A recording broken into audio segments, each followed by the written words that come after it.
Salut tout le monde, j'espère que vous allez bien. Aujourd'hui, je voulais faire une vidéo un tout petit peu spéciale. Je voulais parler un petit peu des futures tendances dans le marketing digital. Quelles sont un petit peu les technologies qui débarquent. La dernière fois, j'ai parlé du passé de Facebook et de son histoire. Cette fois-ci, j'aimerais vous parler des futures tendances un petit peu qui arrivent sur le marché et comment est-ce qu'elles se manifestent concrètement. Si vous ne savez pas encore qui je suis, mon nom c'est Basel Kamel, je suis le fondateur de LBL Agency SARL et ce qu'on fait c'est qu'on aide les petites PME locales, attention je ne parle pas de l'e-commerce mais vraiment des PME locales à générer du chiffre d'affaires grâce à nos méthodes de marketing digital. Et concrètement si vous voulez travailler avec nous, et bien en fait vous avez un lien en dessous de la vidéo dans lequel vous allez pouvoir booker un meeting et dans lequel on va pouvoir discuter ensemble de quels sont vos besoins et comment est-ce que nous on peut vous aider. Du coup allons droit dans le sujet, quels sont un petit peu les nouvelles tendances. Donc la toute première chose c'est évidemment l'essor de l'IA, spécialement depuis l'année passée, donc 2023 où on a ChatGPT qui a débarqué et droit après en fait on a eu plein de cas concrets justement d'utilisation de ChatGPT dans le marketing digital. Donc pourquoi est-ce que je parle de ChatGPT? Parce qu'il y a énormément de choses qui sont basées en fait sur cette tech pour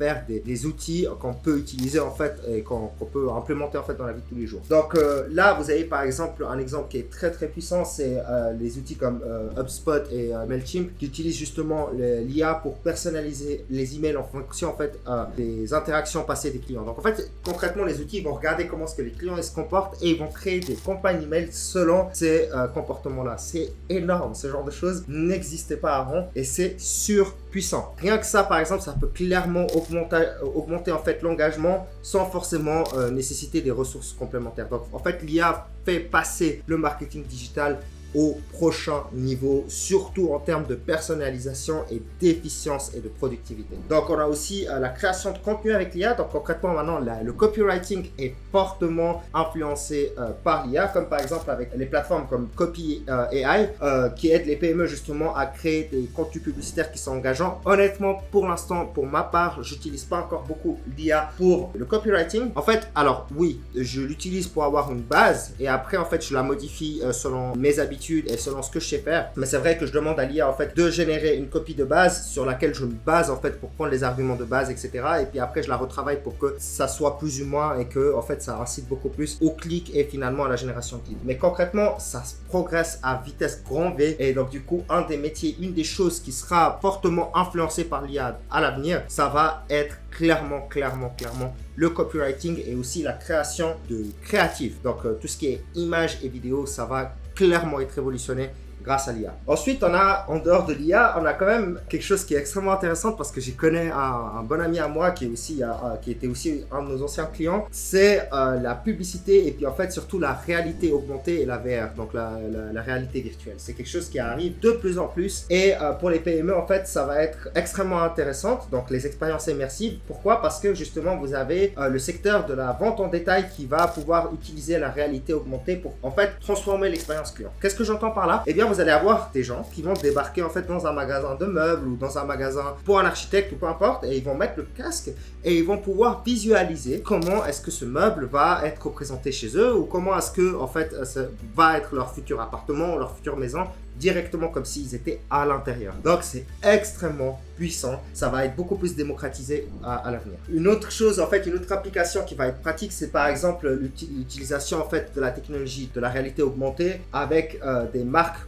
Donc concrètement vous allez pouvoir en fait essayer des vêtements et ce genre de choses en fait directement avec la réalité augmentée. Pour l'instant ce genre de choses n'est pas encore parfaitement développé mais ça progresse à vitesse grand V et je me réjouis de voir comment est-ce que les entreprises vont l'utiliser à l'avenir. Ensuite il y a un point qui est quand même extrêmement important à noter, c'est la confidentialité et la protection des données. Donc en fait on sait qu'il y a de plus en plus de réglementations qui sont mises en place, donc ça c'est quelque chose à prendre en considération. Donc c'est ce que je disais, donc là, le titre de la vidéo c'est finalement les tendances. Une des tendances c'est justement la protection de l'information et du coup il va falloir en fait clairement s'adapter par rapport à ça. En fait il y a des plateformes comme HubSpot qui vont vous permettre justement de rester conforme aux politiques de protection de données et donc du coup c'est extrêmement important de commencer à prendre ça aussi en considération lorsque vous faites du marketing digital. Et du coup le quatrième point qui est est très très très important et on a vu exploser ces dernières années. On en parle très peu parce que c'est passé un petit peu inaperçu, mais c'est le contenu vidéo de courte durée et éphémère. Ça marche super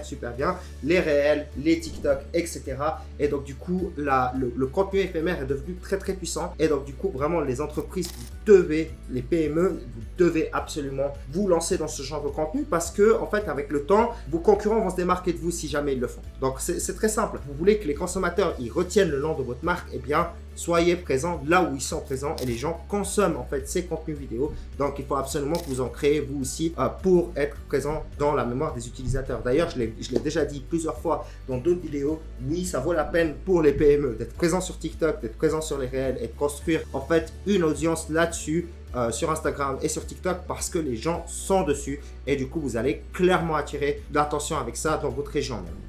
Donc, sinon, il y a le commerce social. Donc, ça, c'est le cinquième point. Ça, c'est quelque chose de très, très intéressant. En fait, de plus en plus de plateformes, de plus en plus de réseaux sociaux permettent directement d'intégrer l'achat et la vente dans l'application. Donc, aujourd'hui, sur Instagram, je crois que vous pouvez directement acheter les produits dessus. Et ça devient quelque chose de plus en plus démocratisé. Et ça va aller de plus en plus dans ce sens. Donc, en fait, vous allez avoir une photo et dans la photo, vous allez pouvoir mettre en fait les prix et ce genre de choses. Et la personne, elle va pouvoir cliquer et acheter directement le produit, par exemple, sur Shopify ou sur une autre plateforme. Donc ça devient vraiment intéressant aussi l'intégration en fait du shopping avec les réseaux sociaux. Donc concrètement ça devient de plus en plus démocratisé le fait d'acheter directement sur les réseaux sociaux et c'est ce qu'on appelle en fait le live shopping. Ça marche parce que en fait ça permet à l'utilisateur d'acheter directement selon l'impulsion émotionnelle. Quand il voit quelque chose qui lui plaît, il peut directement l'acheter. En Chine ils ont des réseaux sociaux sur lesquels ils peuvent acheter en fait en un clic. Donc en fait non, c'était pas un réseau, c'est une application dans laquelle ils peuvent acheter en un clic. Donc en fait ils swipe comme sur Tinder, ils regardent les produits qui les intéressent et en un clic ils peuvent acheter un produit. Et du coup ce genre de truc arrive aussi en fait sur les réseaux traditionnels et c'est intéressant justement pour les PME de commencer à les intégrer aussi pour eux. Donc voilà, j'en ai fini un peu pour aujourd'hui, j'espère que c'était intéressant. Du coup n'hésitez pas à liker la vidéo, à vous abonner aussi si jamais ce genre de contenu vous intéresse. Aussi si jamais